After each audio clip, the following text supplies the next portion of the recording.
everyone, welcome back to Shencat channel. Balik lagi sama aku Sheila, and welcome to Shencat Sisterhood. Yay! So guys, akhirnya ketemu lagi sama kalian karena sebenarnya udah mungkin kayak sebulanan lebih aku nggak membuat apapun. Karena yang kalian tahu, mungkin yang follow Instagram aku, bahwa aku baru aja melahirkan. Nah, oke, di vlog kali ini aku ingin memberikan cerita tentang perjalanan aku selama kehamilan. Nah, kira-kira seperti apa ceritanya? Tapi sebelum itu jangan lupa untuk subscribe, hit the notification bell, like, leave a comment down below, dan follow Instagram aku dan juga Catherine. Oke guys, langsung aja ya. Jadi aku mau langsung cerita untuk pertama kalinya ini. Jadi kehamilan kedua atau anak kedua ini memang aku sudah plankan dari 2 tahun yang lalu, mungkin waktu J umur 5 tahunan. Tapi ternyata kayak ada pandemi dan sebagainya, jadilah akhirnya 2021 aku plan untuk punya anak kedua. Nah, dikarenakan anak pertama sudah perempuan, jadi pastinya anak kedua kita berharapnya pengen anak laki-laki. Untuk itu, jadi ada beberapa hal yang aku lakukan. Yang pertama adalah aku kayak cek Chinese calendar, terus habis itu juga zikir-zikirnya doa anak laki-laki. Dan yang aku lihat bahwa kalau misalnya mau punya anak laki-laki secara kayak kedokteran atau medis, itu tuh harus di saat masa subur, terus juga ada pakai baking soda atau soda kue, terus juga sama posisinya. Nah, oke guys, kita lanjut ya. Sekarang karena babynya udah bangun, jadi sekalian sama babynya kita. Oke, jadi setelah itu aku coba pakai baking soda, terus habis itu juga dari posisi dan sebagainya. Akhirnya hari H udah ada tanggalnya, kita langsung membuatnya. Nah, terus ternyata setelah kayak hampir 10 harian gitu, aku tes pack, ternyata hasilnya negatif, jadi cukup kecewa. Nah, tapi suamiku tuh tetap kayak udah coba lagi ya. Udah, akhirnya kayaknya seminggu setelah itu aku coba lagi dan alhamdulillah hasilnya positif. Dan ini dia saat aku ngasih tauin suami aku.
Nah gitu guys, jadi udah kelihatan kan. Nah udah habis itu aku langsung tuh mulai kayak tambah hidup lebih sehat lagi, karena kayak butuh nutrisi dan segala macemnya tuh yang bener-bener buat si baby gitu. Nah ada 2 vitamin juga yang aku konsumsi. Yang pertama adalah Naturello ini.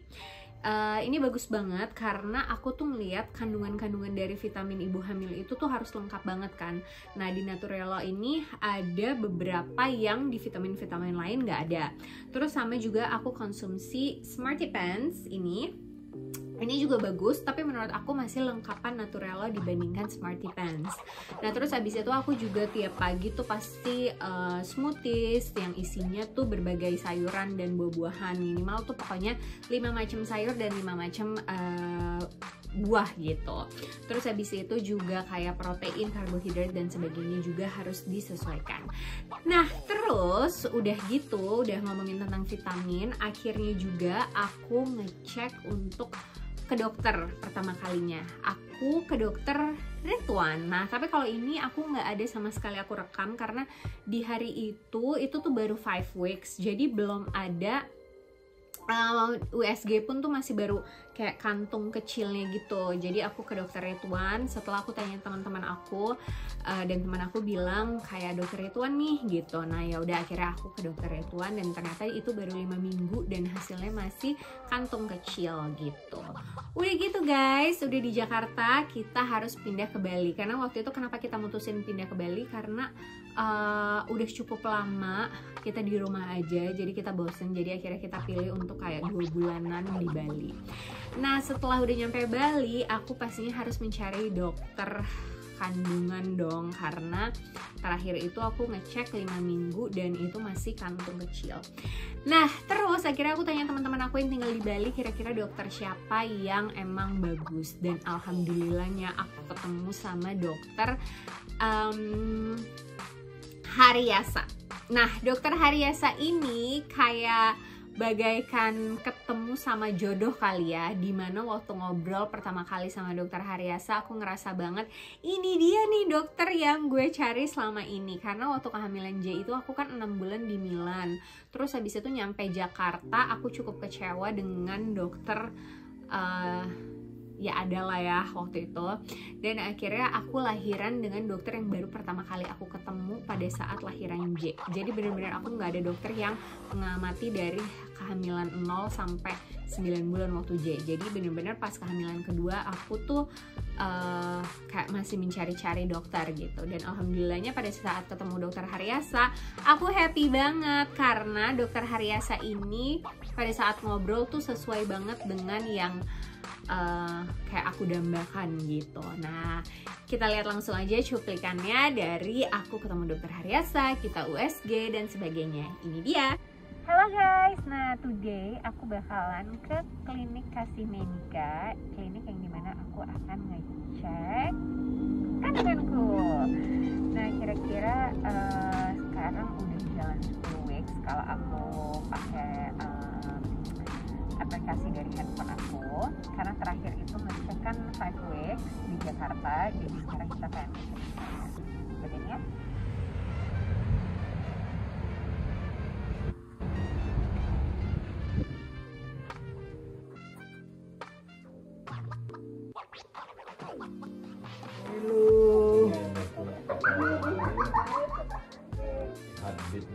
Berat loncat. Tuh kan sayang, bener nggak? Aku bilang dia hello.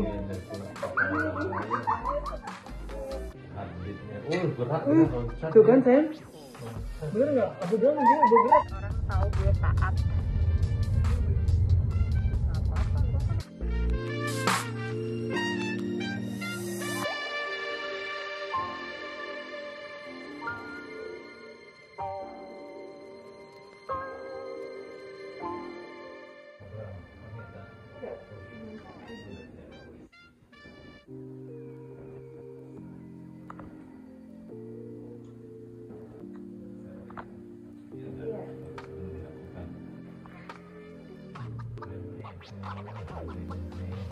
Jadi gitu udah mulai gede.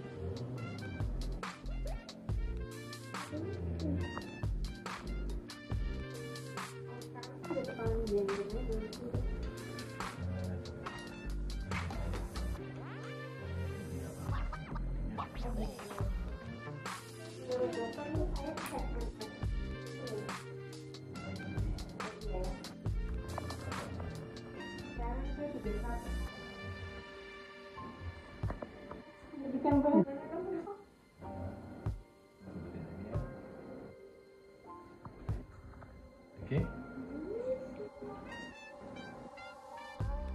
It's a boy. It's a boy, alhamdulillah. Dia Mason. Mason datang. Mason. It's a boy. It's your brother, Mason. Doc, thank you. I'm really happy now. Mason is coming.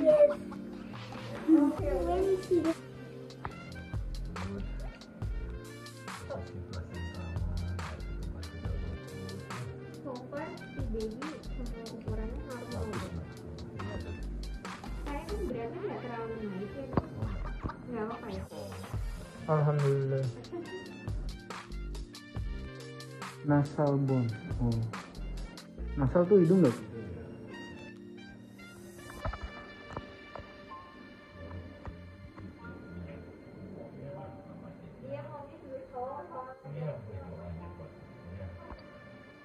Oh, kita tiap malam bangun dok, berdoa terus. I will see you nak. I will see you nak.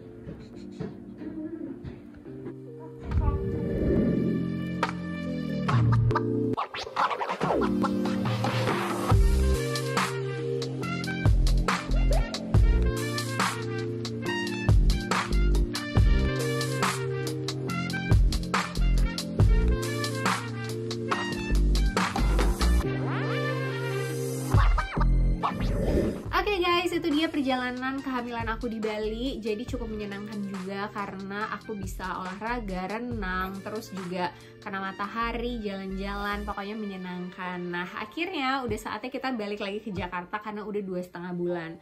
Nah waktu aku balik ke Jakarta, aku langsung ketemu sama Bidan Eri. Ini dia Bidan Eri. Mungkin sebagian dari kalian udah tahu karena Bidan Eri ini juga orang yang membantu aku waktu di kehamilan pertama aku waktu sama J.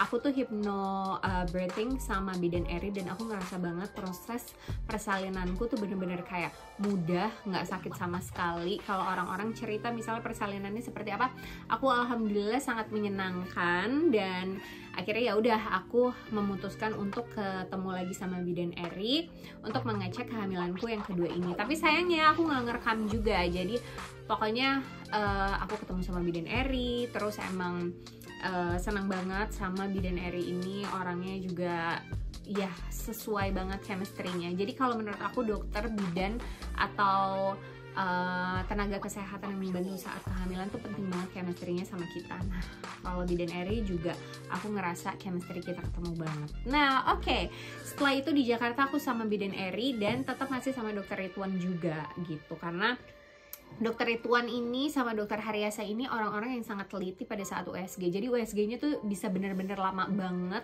karena mereka teliti banget, nggak cepet-cepet gitu. Jadi aku suka banget. Oke, nah karena lagi di Jakarta, aku bingung nih kira-kira olahraganya apa. Alhamdulillah karena kayak scroll Instagram gitu, terus akhirnya aku menemukan Smilebird. Nah Smilebird ini ternyata kayak di dalam Smilebird ini ada banyak banget kegiatan-kegiatan yang bisa aku lakukan. Gak hanya olahraga, pilates, yoga dan sebagainya, tapi juga ilmu-ilmu yang sebenarnya waktu di kehamilan pertama tuh aku kayaknya kurang pelajari gitu. Dan secara di Smilebird ini aku belajar banyak banget tentang kehamilan, tentang persalinan, dan juga pastinya sesudah persalinan baby dan sebagainya, cara memandikan bayi, terus juga menyusui, mengasihi dan sebagainya. Jadi bener-bener aku kayak ngerasa ini kehamilan pertamaku karena banyak banget hal yang aku nggak tahu, tapi di Smilebird ini bener-bener dikasih tauin info detailnya. Jadi nggak secara olah fisik aja, tapi juga olah jiwa, terus juga ilmu-ilmu yang penting buat ibu mengetahui itu ada di situ.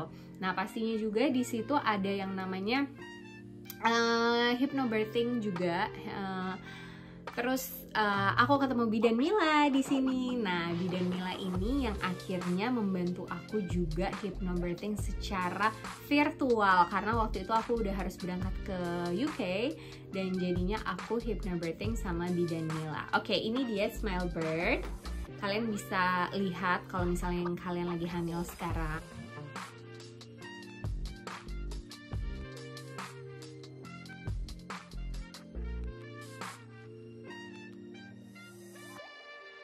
Dan oke, setelah itu akhirnya aku harus berangkat ke UK dan ya menjalani kehamilanku di UK. Alhamdulillahnya aku ketemu sama Bidan Mila, jadi kita langsung hypnobirthing.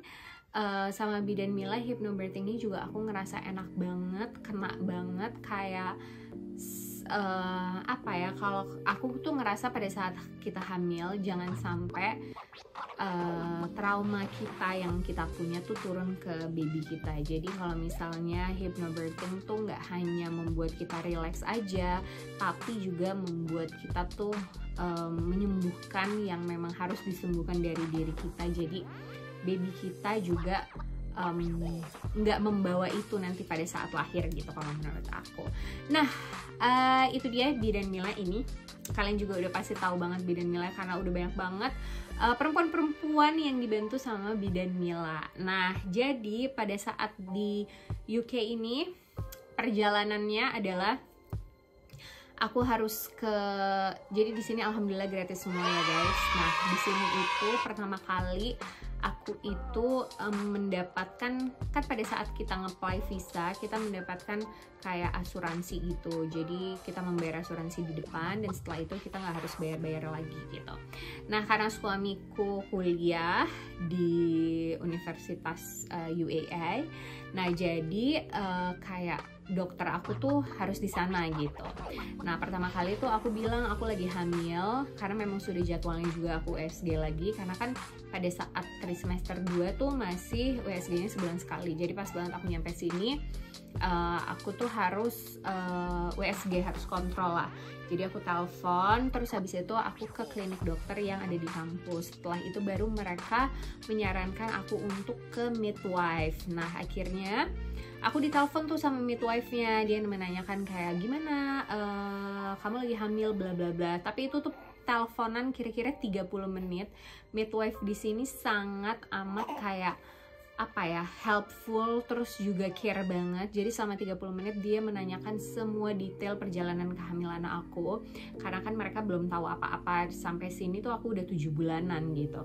Nah, jadi benar-benar mereka tanya kayak gimana, happy nggak di Norwich dan semuanya. Jadi nggak secara kesehatan aja, tapi secara mental juga kita tuh kayak di taking care gitu. Nah, udah akhirnya aku ke bidan. Nah, klinik bidan kita tuh dapat kayak buku kuning gitu. Itu adalah kayak report kita semuanya tentang kehamilan kita. Semua detailnya tuh ada di situ. Karena di sini bidannya ganti-ganti setiap kita ketemu. Jadi nggak dengan satu bidan aja, kita bisa kayak minggu ini sama siapa, minggu depan sama siapa gitu. Jadi benar-benar di buku kuning itu kita dikasih tauin detail kehamilan kita seperti apa dan sebagainya. Terus juga aku dikasih vitamin, terus ada berbagai macam lah, dan itu semua gratis. Jadi selama kalau di UK itu mereka lebih kayak setiap datang tuh kita harus cek urin dibandingkan USG. USG-nya tuh nggak sesering itu gitu.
Nah, tapi ternyata di minggu pertemuan kedua kali mereka melihat bahwa baby aku sedikit besar nih.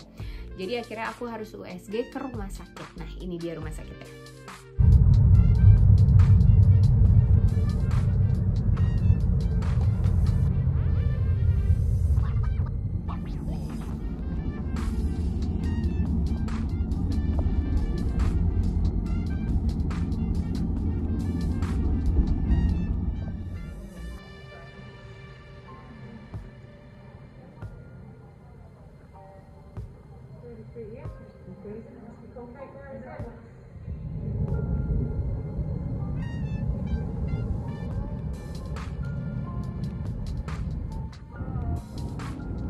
Jadi pada saat USG itu ternyata aku baru kayak 34 week, tapi babyku udah beratnya kayak 2,8 kilo, which is menurut mereka untuk badan sekecil aku nanti tuh jadinya susah untuk lahiran normal. Karena anak pertama aku lahiran normal, jadi kedua tuh aku berharapnya normal juga. Sebenarnya nggak apa-apa, nggak ada bedanya mau normal mau sesat dan sebagainya ya guys. Tapi karena anak pertama aku udah normal, jadi anak kedua juga aku mikirnya normal dan aku pengen di rumah aja. There is something like something wrong because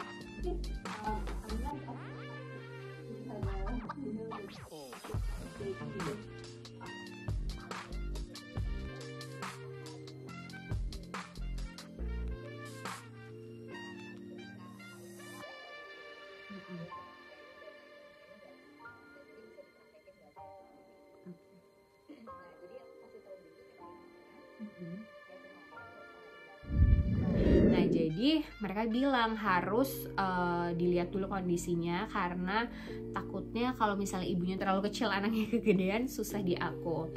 Nah, udah akhirnya dari situ aku mulai diet. Terus habis itu aku bilang juga ke Bidan Mila, kayak Bidan Mila gimana nih, aku harus apa, dan akhirnya kita kayak manifest gitu bahwa baby aku tuh nggak akan terlalu besar, akan sesuai aja, terus aku bisa lahiran normal dan sebagainya. Jadi aku hypnobirthing 2 kali sama Bidan Mila selama di UK, dan walaupun secara virtual tapi menurut aku maksimal banget manfaatnya kena di tubuh aku dan di diri aku.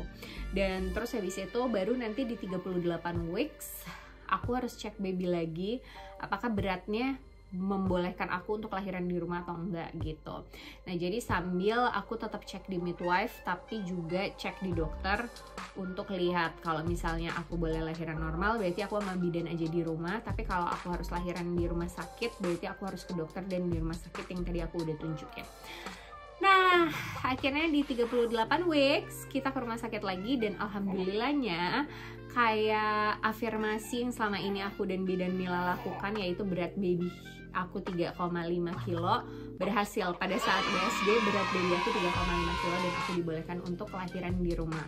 Nah, kalau kalian lihat ada cuplikan ini bidannya tuh ke rumah. Jadi pada saat udah minggu ke 36 aku bidannya ke rumah aja ngecekin, pokoknya aku di rumah aja udah nunggu tinggal gitu. Jadi dia di rumah, terus habis itu aku juga maunya water birth. Nah, tapi ternyata juga emang alhamdulillahnya pas 38 weeks aku udah boleh lahiran di rumah sama bidan. Nah, itu di hari Rabu. Jadi di hari Rabu itu aku dibilang boleh lahiran di rumah. Dan pada saat aku mau menyiapkan water birth, tiba-tiba di hari Jumat baby aku udah lahir. Jadi memang itu lahir kayak jam 5 pagi, jam 3 pagi, dan aku ngerasa banget kalau karena lagi winter juga nggak mungkin banget aku pengen di air. Jadi emang bener-bener bener gitu kalau kata Bidan Mila, kalau misalnya baby itu tuh nanti lahir di waktu yang tepat dengan cara yang tepat juga yang dia inginkan gitu. Mungkin aku pengennya water birth, tapi ternyata anakku juga nggak kepengen gitu. Jadi pada saat itu emang aku lebih pilih di tempat tidur ini aja guys lahirannya sama bidan. Jadi itu di hari Jumat dini hari jam 3 pagi tiba-tiba kayak kontraksinya cepet banget. Dan tadinya tuh aku sama Bidan Mila juga mau didampingi secara virtual untuk persalinan, tapi ternyata karena terlalu cepat prosesnya jadi akhirnya nggak jadi. Cuman aku sangat berterima kasih banget sama Bidan Mila karena aku ngerasa banget pada saat aku panik yang kayak baby aku takutnya kegemukan dan sebagainya, itu tuh aku ya dibantu banget sama Bidan Mila kayak enggak, semua baby itu beratnya masih normal gitu dan kamu pasti bisa gitu-gitu dan sebagainya. Jadi ya udah di hari Jumat itu yang tadinya aku mau water birth, tiba-tiba aku memilih untuk di tempat tidur aja, mungkin keinginan si baby. Terus ya udah akhirnya bidannya datang, terus udah deh guys, persalinan dimulai. Nah, untuk persalinannya nanti akan ada video selanjutnya, jadi bersambung ya guys. Oke, kalau gitu thank you so much ya guys. Itu dia perjalanan kehamilan aku. Dan aku pengen nambahin satu orang lagi yang sangat membantu dan masih aku pakai metodenya untuk kayak self healing dari Mas Reza Gunawan. Nih, kalian juga pasti udah tahu. Jadi metode yang aku pakai yaitu adalah TAT untuk self healing kita. Nah, jadi babyku tuh udah 39 weeks. Terus aku ngerasa ayo dong lahir dong gitu. Aku udah hatam, terus udah bersihin rumah, udah semua. Terus aku mikir hari Jumat nih dia lahir. Terus aku ngelakuin metode TAT dari Mas Reza. Walaupun di kehamilan kedua aku tidak ketemu secara langsung, tapi di kehamilan pertama aku masuk kelasnya Mas Reza. Terus di kehamilan pertama mau hamil kedua juga aku one on one dulu sama Mas Reza untuk kayak trauma aku di kita diskusi lah ya secara one on one, apa sih masalah aku dan sebagainya gitu. Jadi makanya aku juga lebih siap di anak kedua tuh karena aku habis ketemu Mas Reza. Nah secara itu setelah aku melakukan metode TAT itu, malamnya dini harinya langsung lahir gitu guys. Nah itu dia cerita pengalaman aku untuk kehamilan aku yang kedua. Semoga kalian bisa mendapatkan informasi yang kalian ingin dapatkan atau bisa bermanfaat untuk ibu-ibu yang lagi hamil juga. Pokoknya menurut aku mau prosesnya itu mau sesar, mau normal atau sebagainya, itu kayak sudah takdir dari yang di atas gitu. Jadi apapun itu yang penting baby kita sehat dan kita selalu berpikir positif. Nah itu aja guys, thank you so much udah watching. Jangan lupa untuk di subscribe, hit the notification bell, like, leave a comment down below, dan follow Instagram aku dan juga Catherine. Thank you so much udah nonton, dan sampai ketemu di video selanjutnya. Thank you guys, bye. Should I skin to skin with you? Yes, definitely. Oh my god. So